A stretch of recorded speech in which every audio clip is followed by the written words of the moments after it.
bienvenue pour le chapitre 10, la 5e République, de la République gaullienne à l'alternance et à la cohabitation. Et donc la problématique, elle sera simple, c'est comment les institutions et la vie politique se transforment-elles sous la 5e République. On commence tout de suite avec l'introduction. Alors, petit rappel, on passe de Vichy, donc travail famille patrie avec le maréchal Pétain, la collaboration avec l'Allemagne nazie, au GPRF, gouvernement provisoire de la République française. C'est seulement en octobre 1946 qu'on va avoir la 4e République. La 4e République donc, va avoir quelques soucis, avec notamment une instabilité. Pourquoi? C'est un régime parlementaire, c'est-à-dire que les électeurs vont élire leur Assemblée nationale, qui va élire le président de la République, qui lui-même désigne le président du Conseil. Aujourd'hui, on parlerait du Premier ministre. Sauf que l'Assemblée nationale contrôle et peut renverser ce fameux gouvernement. Ce qui fait que, au bout d'un moment, avec plusieurs partis qui n'arrivent pas en fait à obtenir une majorité, on va avoir une instabilité, ce qui fait qu'on va avoir un enchaînement de gouvernements. On va avoir 22 gouvernements en 12 ans. Donc par rapport à cette 5e République, on est toujours sur la 4e actuellement, 22 gouvernements en 12 ans, c'est une situation d'instabilité.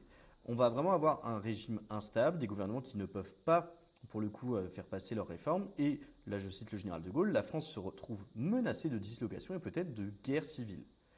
En plus de ça, on a les événements d'Algérie. Donc, le président actuel et le président du Conseil étaient plutôt favorables à éventuellement négocier la libération et l'indépendance de l'Algérie, ce que les militaires au pouvoir, en place, en Algérie n'acceptent pas. Donc, on a des menaces, on a une situation un peu confuse, et assez rapidement, un nom va revenir, c'est, on le voit ici, De Gaulle. Donc, De Gaulle va revenir dans la vie politique, puisqu'il l'avait quitté en profond désaccord avec justement ces institutions-là, et ce régime parlementaire. Donc, il revient. Par contre, il est notamment, il va être nommé en fait l'équivalent du Premier ministre et devenir la personne, et avec un gouvernement, il se charge de rédiger une constitution. Donc, cette constitution va être adoptée par référendum. Donc le référendum, je le redis, c'est une question, une consultation faite au peuple auquel vous répondez oui ou non. Donc approuvez-vous la constitution qui vous est proposée par le gouvernement de la République? Oui, non. Donc cette constitution est adoptée et en décembre 1958, De Gaulle est élu président. Petit rappel sur les fonctions du président. C'est le chef des armées. Il nomme son Premier ministre. Il est élu au suffrage universel direct depuis 1962. Donc c'est pour cette raison que vous allez voter directement pour votre président à l'avenir. Et pour être élu, il va y avoir ce qu'on appelle une campagne, c'est-à-dire que le candidat va chercher à convaincre, on va avoir des débats, on va avoir l'usage de la presse, de la radio, de la télévision. On y reviendra juste après. Et donc, on a plusieurs partis. La droite et la gauche. Donc ce sont des partis politiques, c'est-à-dire que ce sont des associations, des regroupements de personnes qui ont les mêmes idées politiques. Il y a des différences, bien évidemment, de vision du monde et de la vie. Je vais faire très rapide. Mon but n'est pas de vous faire un descriptif total, avec notamment la gauche qui va plutôt mettre en avant le progrès, le changement social, tandis que la droite est plutôt dans la conservation des mœurs et des traditions. La gauche veut plutôt un idéal d'égalité, une justice sociale, tandis que la droite privilégiera plutôt une hiérarchie et le mérite. Okay, on va y revenir, ça a son importance puisque les présidents de la 5e République, vous allez voir, il y en a eu plusieurs, donc on va y venir juste après, Charles de Gaulle, Georges Pompidou, Valéry Giscard d'Estaing, François Mitterrand, Jacques Chirac, Nicolas Sarkozy, François Hollande et actuellement Emmanuel Macron. Les présidents de la 5e République. Donc, ce sont les portraits officiels. On a le général de Gaulle, 1958-1969. Ensuite, Georges Pompidou, 1969-1974.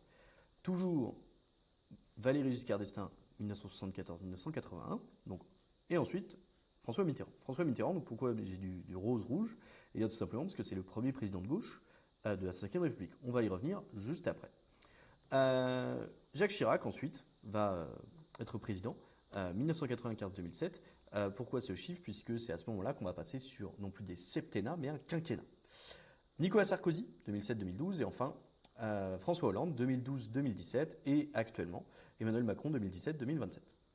L'adaptation entre l'alternance et la cohabitation.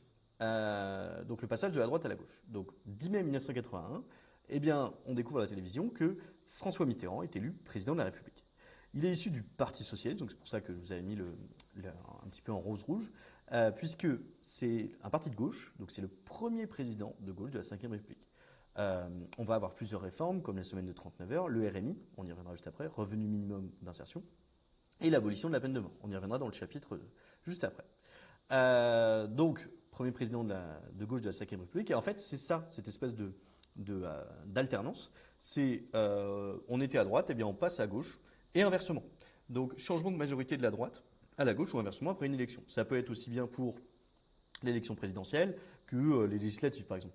Mais ce qui est super important, en fait, c'est que ça montre que la Ve République fonctionne, puisqu'on peut basculer d'un président de droite vers la gauche et inversement. Ça n'empêche pas la démocratie de fonctionner, ça n'empêche pas la République de fonctionner correctement. Situation là aussi nouvelle, puisqu'on va avoir ce qu'on appelle la cohabitation. En 1986, la droite remporte les élections législatives. Donc, problème, le président ne peut pas mettre un ministre de gauche puisque l'Assemblée nationale est à droite. Ça ne fonctionnerait pas. Donc, il est obligé de choisir un premier ministre de droite, et ce sera Jacques Chirac. Des cohabitations, il y en a existé d'autres. Donc, 1986, 1988 et 1993, 1995. Cette cohabitation, du coup, c'est une situation, là aussi particulière, où le président de la République appartient à un parti opposé du Premier ministre. Donc, c'est finalement vraiment une forme de cohabitation. Ils n'ont pas les mêmes idées, mais ils sont obligés de fonctionner ensemble. Le président, lui, bien évidemment, assure la continuité de l'État, représente l'État, tandis que le Premier ministre va appliquer la loi, les lois et voter et la politique du pays. Pour conclure, on pourrait s'arrêter un petit peu sur ce schéma. Les électeurs. Donc on y reviendra là aussi. La majorité passe de 21 ans à 18 ans en 1974. Vous allez élire en fait votre président de la République, qui lui peut vous consulter, ce qu'on appelle le référendum. Vous allez voter pour 5 ans votre Assemblée nationale, et le président a un pouvoir, c'est-à-dire il peut dissoudre l'Assemblée nationale, dire OK, on revote. Le président va nommer le gouvernement, et le gouvernement soumet des projets de loi au Parlement. Et le Parlement contrôle le gouvernement. On a entendu parler de motion de censure notamment. Le président de la République nomme 3 membres également du Conseil constitutionnel. Alors le Conseil constitutionnel, ils vont vérifier le bon déroulé des élections et si les lois sont conformes à la Constitution. Également, vous allez voter pour vos députés, vos conseillers régionaux, départementaux et municipaux qui, eux, ensuite, vont voter pour les sénateurs. Je le redis, le Sénat et l'Assemblée nationale forment le Parlement. Et comme d'habitude, vous retrouvez le petit Quizlet pour réviser ce chapitre. Et je vous dis à plus pour une prochaine vidéo.